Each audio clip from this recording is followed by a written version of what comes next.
Dans les écrits de Luther, on voit bien la transition entre le catholicisme et le protestantisme, entre guillemets. C'est-à-dire que Luther, jusqu'à 30 ans, a reçu une éducation catholique, donc il était moine ou prêtre ou quelque chose comme ça. Et il cherchait Dieu, il cherchait Dieu. Il a lu la Bible d'un bout à l'autre, je pense en grec. Il savait le latin, le grec, enfin les langues du clergé et de la noblesse. Et par exemple, pour prier, il lui faut une trame.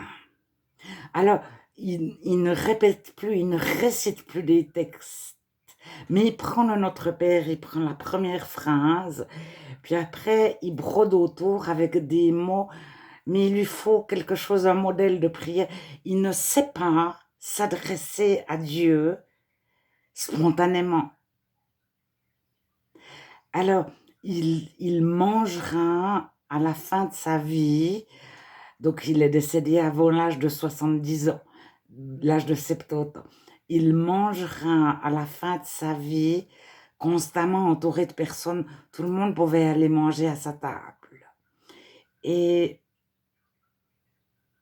un convive qui était là souvent, donc il parlait énormément autour de la table, fera un livre, et dans son livre, il écrira que Luther était contre les Juifs.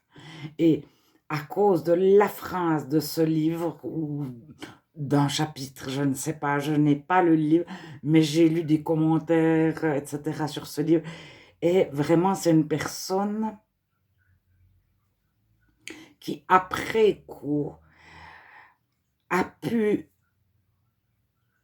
souligner une phrase que Luther aurait dit et en faire une montagne, parce que par rapport aux autres écrits de Luther, Luther aimait profondément les gens.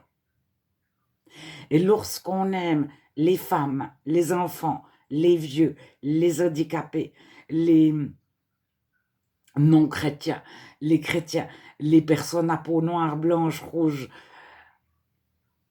on aime aussi les juifs, parce qu'on est débordé de l'amour de Dieu et il n'y a pas une seule catégorie qui passe à la trappe.